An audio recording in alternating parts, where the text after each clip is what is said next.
आदर्श online class में आपका स्वागत है। कल हमने एक विमीय बॉक्स में कण की गति के लिए अध्ययन किया था। आज हम 3 विमीय बॉक्स में कण की गति का अध्ययन करेंगे।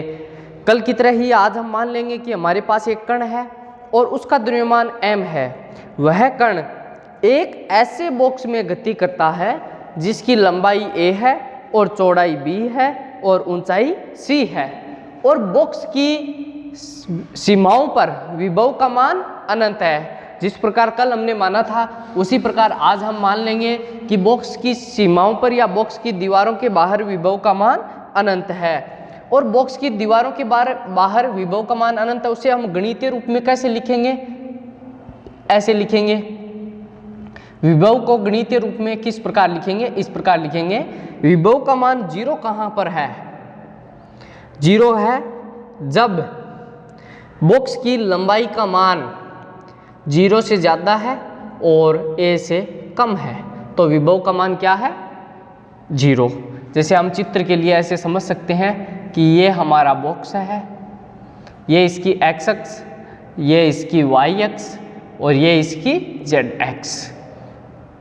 ये इस प्रकार बॉक्स बना हुआ है। इस बॉक्स की लंबाई a, चौड़ाई b और ऊंचाई c है। ये इसकी लंबाई a, चौड़ाई b और ऊंचाई c है। यहां पर बॉक्स के बाहर विभव का मान कितना है? अनंत। तो विभव का मान 0 कहां पर है? जब x का मान 0 से a के बीच में है। विभव का मान 0 कहाँ है और कहाँ है? जब x का मान 0 से b के बीच में है, यानी b से y का मान छोटा है और 0 से बड़ा है। विभव का मान 0 कहाँ है? जब c का मान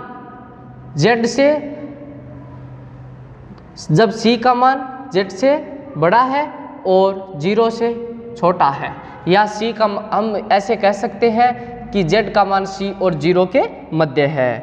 इसे हम आगे बताइए। विभव को हम गणितीय रूप में लिख रहे हैं। विभव का अनंत मान कहाँ है? विभव का मान अनंत कौन कौन से बिंदुओं पर है?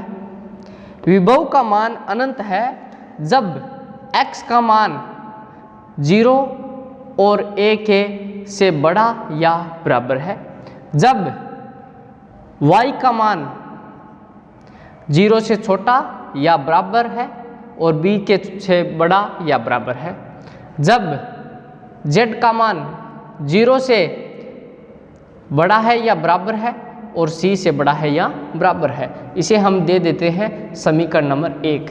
इसे हम परिसीमा प्रतिबंध भी कहते हैं, यानी विभव का गणितीय रूप ये इस प्रकार है। हमने 3 विमीय श्रोडिंगर समीकरण लिखी थी, वो क्या थी? दोबारा से लिखिए। 3 विमीय श्रोडिंगर समीकरण से हम जानते हैं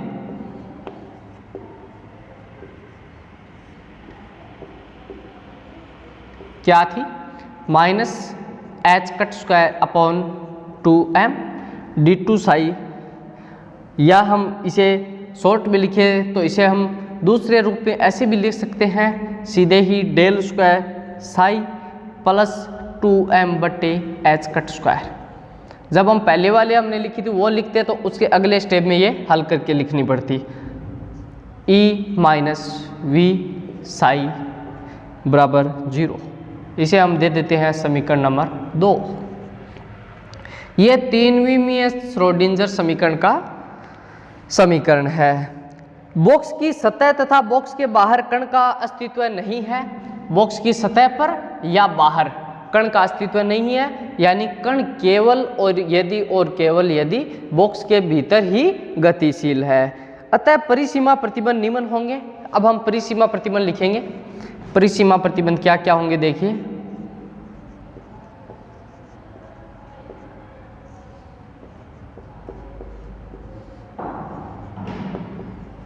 परिसीमा प्रतिबंध कौन कौन से होंगे? साई का मान 0 कहाँ पर है वो लिख दीजिए। साई का मान 0 कहाँ पर है? जब x का मान 0 है और जब x का मान a है, जब y का मान 0 है और जब y का मान a है, जब z का मान 0 है और जब z का मान सी है।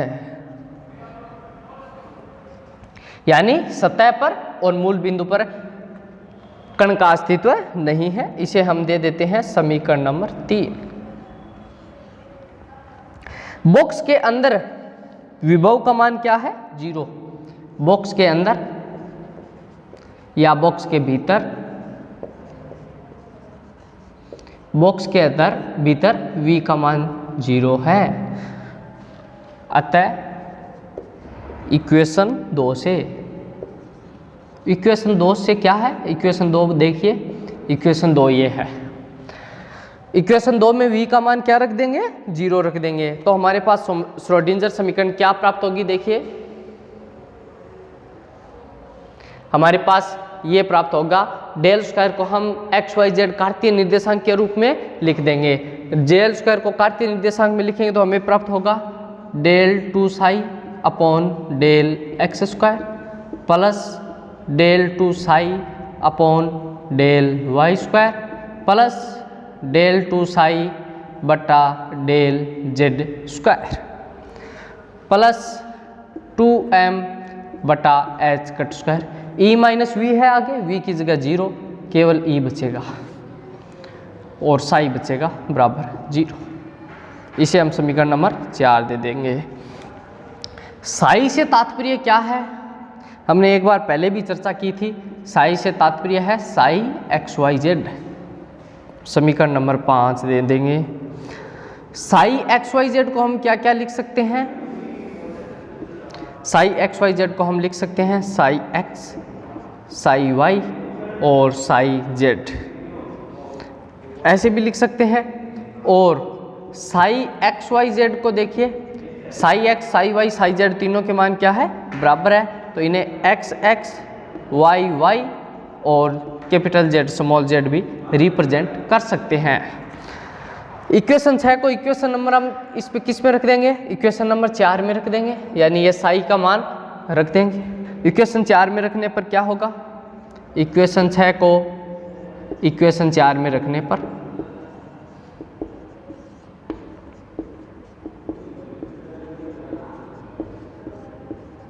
छह को 4 में रखेंगे तो हमें क्या प्राप्त होगी? ये समीकरण प्राप्त होगी। देखिए साई एक्स वाई जेड का इसका मान रखेंगे तो ये x के सापेक्ष है तो x का पद भीतर लिखेंगे, y और z के पद बाहर लेंगे। यानी y और z को तो हम बाहर लिख लेंगे, बाकी x का पद अंदर लिख लेंगे। इसमें y के सापेक्ष अवकलन है, x और z को बाहर लिख लेंगे और y का पद अंदर लिख लेंगे। इसमें z के सापेक्ष अवकलन है, x और y के पद बाहर लिख लेंगे और z का पद अंदर लिख लेंगे। डेल 2 कैपिटल Z बटे del small z square plus 2me बटे h कट स्क्वायर। इसकी जगह देखिए साई की जगह x y z बराबर 0। इसे हम दे देंगे समीकरण नंबर 7। समीकरण नंबर 7 को एक्स वाई जेड से भाग दे देंगे। समीकरण नंबर 7 को एक्स वाई जेड से भाग देने पर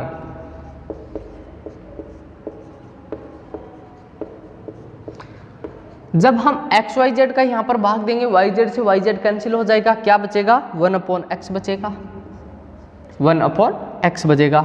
और आगे क्या है? डेल 2x बटे del x square. X Y Z का भाग देंगे तो यहाँ पे एक्स जेड कैंसिल हो जाएगा, हमारे पास बचेगा 1/y और del 2y upon del Y square. यहाँ से एक्स वाई जेड का भाग देंगे तो एक्स वाई से एक्स वाई कैंसिल हो जाएगा और 1/z बचेगा, 1/z del 2z upon del Z square.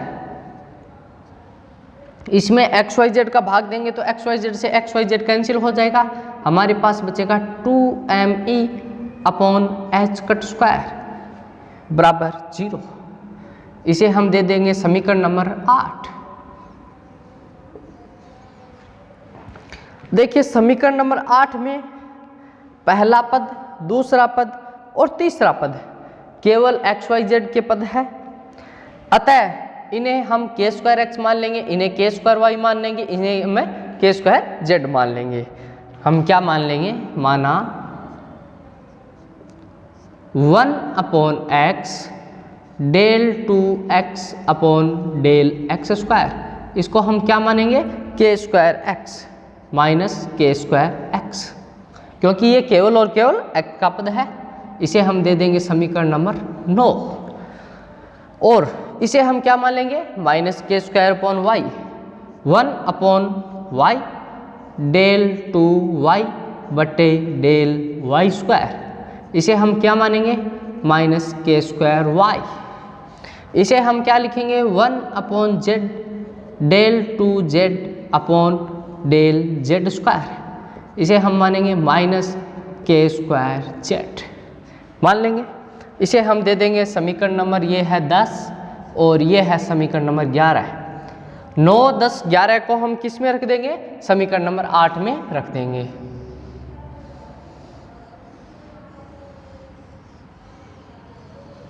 समीकरण नंबर 9, समीकरण नंबर 10 और समीकरण नंबर 11 को समीकरण नंबर 8 में रखने पर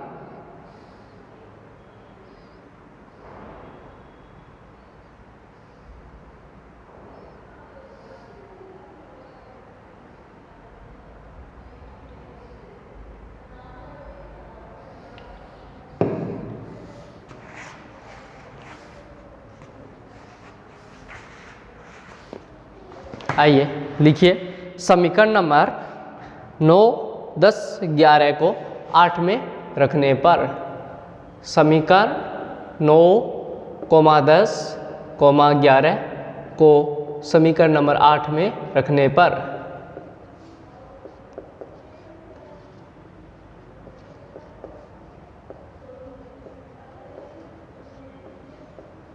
आइए समीकरण नंबर 8 देखिए। समीकरण नंबर 8 क्या हो जाएगी, माइनस हम ले लेंगे, कॉमन ले लेंगे, तो कोष्टक में बचेगा के स्क्वायर एक्स प्लस के स्क्वायर वाई प्लस के स्क्वायर जेड, के स्क्वायर एक्स, के स्क्वायर वाई, के स्क्वायर जेड, ये बचेगा प्लस 2me बटे एच कट स्क्वायर बराबर 0। या e का मान हम कैसे निकालेंगे, जब हम e का मान निकालेंगे, ये बाएं पक्ष में माइनस का है तो दाएं पक्ष में जाएगा, तो किसका हो जाएगा, ये प्लस का हो जाएगा, और एच कट स्क्वायर बटे 2m क्या हो जाएगा, मल्टीप्लाई हो जाएंगे, एच कट स्क्वायर बटे 2m ब्रैकेट के एक्स स्क्वायर प्लस के वाई स्क्वायर प्लस के जेड स्क्वायर, ये किसका मान है, आइगन मान। समीकरण नंबर 12 देखिए, द्वितीय कोटि का अवकल समीकरण है, और द्वितीय कोटि का अवकल समीकरण अगर हो तो उसका हल हम क्या लिखेंगे, हमने एक में श्रोडिंगर समीकरण में द्वितीय कोटि के अवकल समीकरण का हल लिखा था। ये समीकरण नंबर 9, 10 और 11 सभी 9 नंबर, 10 नंबर और 11 नंबर सभी द्वितीय कोटि के अवकल समीकरण है, और द्वितीय कोटि के अवकल समीकरण है तो इनके हल क्या होगा, समीकरण 9, 10, 11 द्वितीय कोटि के अवकल समीकरण है।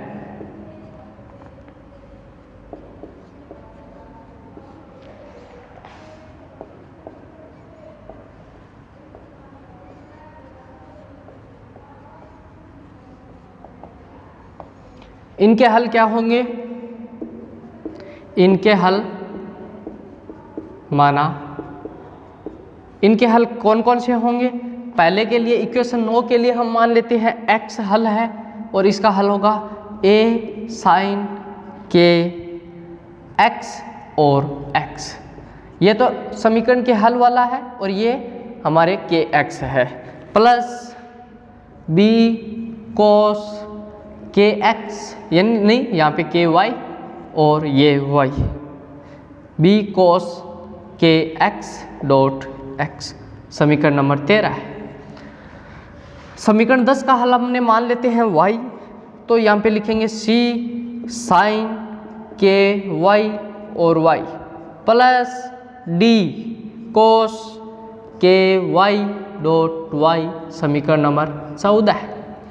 जेड बराबर ई साइन के z dot z plus f cos के जेड डॉट जेड समीकरण नंबर 15। संपूर्ण तरंग फलन क्या होगा? अतः संपूर्ण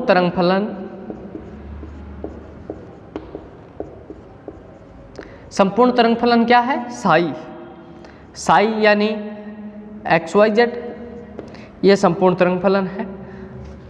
और एक्स वाई जेड का हम मान रख देंगे, यानी तीनों को क्या कर देंगे? मल्टीप्लाई कर देंगे, यानी ए साइन के x dot x plus b cos के एक्स डॉट एक्स, ये हो गया पहला। इसके मल्टीप्लाई हो जाएगा दूसरा, सी साइन के y dot y plus d cos के y dot y multiply bracket e sine के z z plus f cos के जेड डॉट जेड। ये इक्वेशन नंबर 16 है। इक्वेशन नंबर 16 में परिसीमा प्रतिबंध लगा देंगे। इक्वेशन 3 में हमें क्या प्राप्त हुआ था? परिसीमा प्रतिबंध। देखिए इक्वेशन नंबर 16 में परिसीमा प्रतिबंध लगाने पर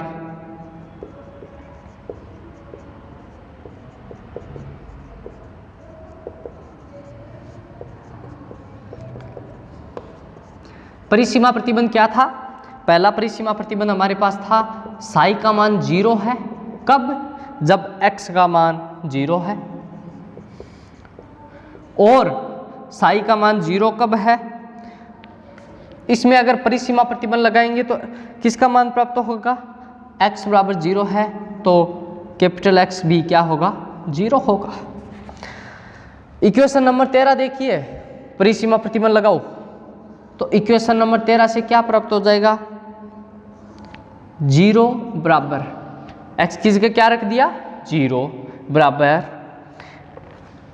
यहाँ पे x का मान कितना है? 0 रखेंगे तो साइन 0 का मान a से 0 का मान 0 को a से मल्टीप्लाई करेंगे तो 0। यहाँ पे x का मान 0 रखेंगे तो कोस 0 का मान 1 को b से मल्टीप्लाई करेंगे तो क्या आएगा? b, यानी b का मान क्या प्राप्त होगा? 0। समीकरण नंबर 17। अगला परिसीमा प्रतिबंध देखिए,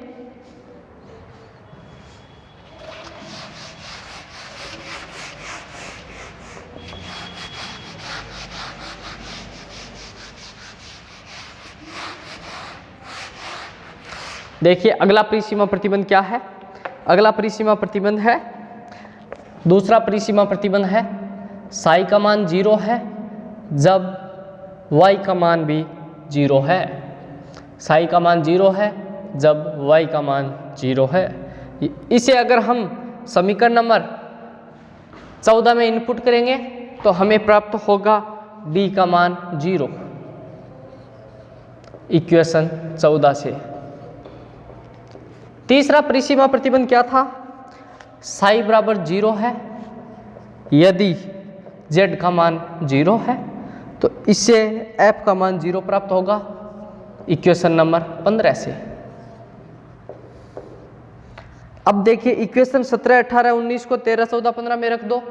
इक्वेशन नंबर 17, 18 और 19, 17, 18, 19 को 13, 14 और 15 में रख देंगे, यानी b का मान 0, d का मान 0 और f का मान 0। b, d और f तीनों का मान 0 होगा तो हमें क्या प्राप्त होगा? लिख देंगे हम इक्वेशन नंबर 17, 18, 19 को 13, 14, 15 में रखने पर 13 है, 14 है और 15 है में रखने पर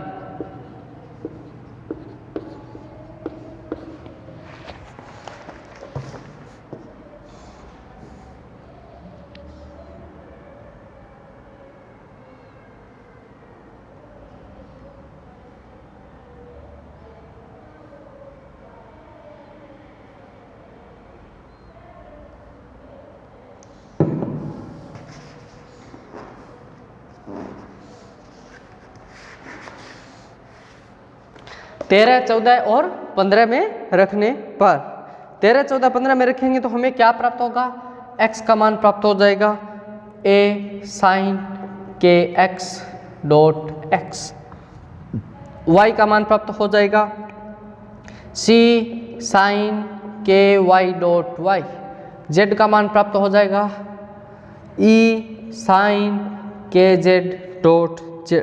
इसे हम इक्वेशन दे देते हैं 20। इक्वेशन नंबर 20 में दूसरी जो परिसीमा प्रतिबंध बच गए हैं वो सारे लगा देंगे। परिसीमा प्रतिबंध भी दो है, एक x बराबर 0 पर साई बराबर 0 है, y बराबर 0 पर साई बराबर 0, z बराबर 0 पर साई बराबर 0। ये पहला परिसीमा प्रतिबंध है। और दूसरा परिसीमा प्रतिबंध है x बराबर a पर साई 0, x y बराबर b पर साई बराबर 0, z बराबर c पर साई बराबर 0। ये दूसरा प्रतिबंध है। दूसरा प्रतिबंध हम कौन से समीकरण में लगाएंगे, समीकरण नंबर 20 में दूसरा प्रतिबंध लगाने पर।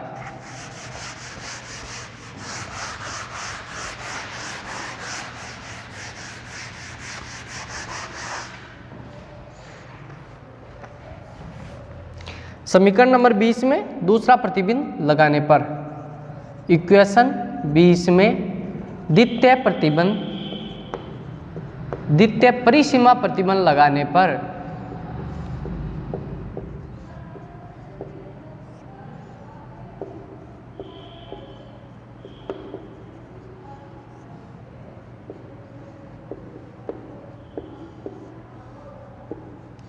देखिए दूसरा परिसीमा प्रतिबंध क्या है, साई का मान 0 है जब x का मान a है, यानी x बराबर a है तो कैपिटल X बराबर 0।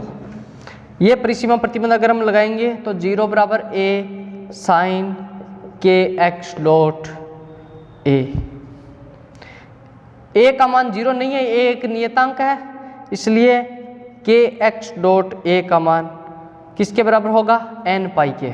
क्यों होगा, a का मान 0 हो नहीं सकता, इसका मतलब साइन के x डॉट a का मान 0 है। और ये 0 साइन 0 तभी होता है जब साइन का मान n पाई होता है। साइन से साई काट गया, के एक्स a का मान क्या प्राप्त हुआ, n पाई। और के x का मान क्या प्राप्त होगा, n पाई बटे a। इसे हम n1 नाम दे देते हैं, तीनों n के लिए अलग अलग नाम दे देंगे, n1, n2, n3। Equation number 21। अब इसमें अगला परिसीमा प्रतिबंध लगाएंगे तो क्या प्राप्त होगा, इसी प्रकार।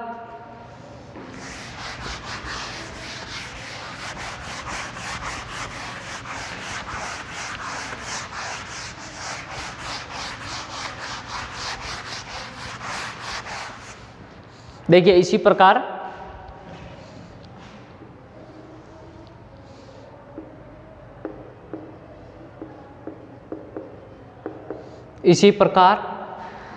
साई का मान 0 कब है, जब y का मान b है, यानी y बराबर b होगा तो कैपिटल Y भी क्या होगा, 0।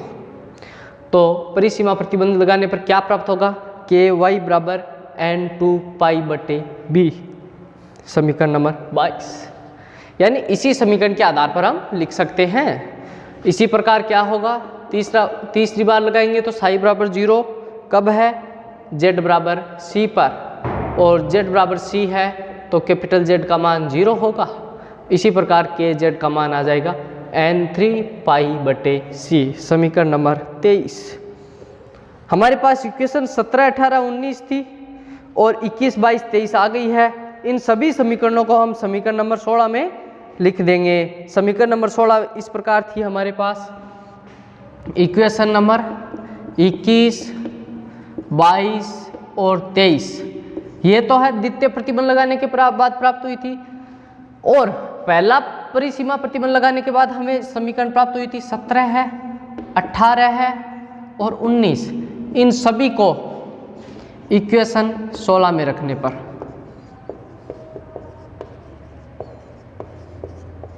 इक्वेशन नंबर 16 में रखेंगे तो हमें प्राप्त हो जाएगा साई बराबर समेशन ए सी ई। ए और सी ई तीनों नियतांकों को पहले ही बाहर निकाल लेंगे। साइन n1 पाई x बटे ए साइन n2 पाई बटे B Y sign n3 pi बटे सी जेड। समीकरण नंबर 24। n1 n2 n3 क्या है? नॉर्मलाइजेशन कॉस्ट या नियतांक है। अब n1 n2 n3 का मान क्या है? देखिए ये n1 n2 n3 का मान है, तीनों का योग है n1 n2 n3, यानी c n1 n2 n3 का मान है अंडर रूट 8 बटा ए बी सी। समीकरण नंबर 25। 25 को अगर 24 में रखेंगे तो क्या प्राप्त होगा? इक्वेशन नंबर 25 को इक्वेशन 24 में रखने पर एकवीं और तीनवीं में एक जैसे है। कल यहाँ पर हमारे पास याद कीजिए मान आया था अंडर रूट 2 बटा ए, आज आया है अंडर रूट 8 बटा ए बी सी, यानी तीनों को मल्टीप्लाई हो गया है। रखने पर हमें क्या प्राप्त होगी? साई बराबर समेसन अंडर रूट 8 बटा A B C sign n1 pi बटा A into X sine n2 pi बटे B into Y into sine n3 pi बटे सी इंटू जेड। समीकरण नंबर 26। समीकरण नंबर 26 3वीं बॉक्स में स्थित किसी भी कण का क्या है? आइगेन फलन। समीकरण नंबर 26 3वीं बॉक्स में स्थित किसी कण के लिए आइगेन फलन है। 21, 22, 23 को अगर 12 में रख देंगे, अगर समीकरण नंबर 21, 22 और 23 इनको अगर समीकरण नंबर 12 में रख देंगे तो हमें क्या प्राप्त हो जाएगा? आइगेन मान प्राप्त हो जाएगा।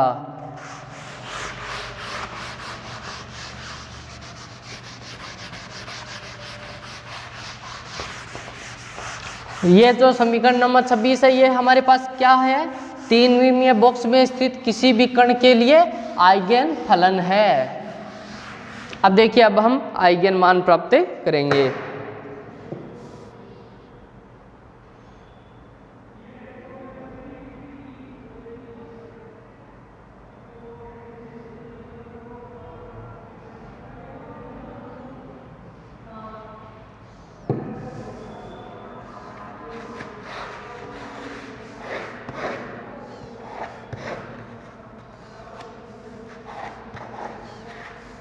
देखिए समीकरण नंबर 21, 22 और 23 को समीकरण नंबर 12 में रखने पर कौन कौन सी थी? 21, 22, 23।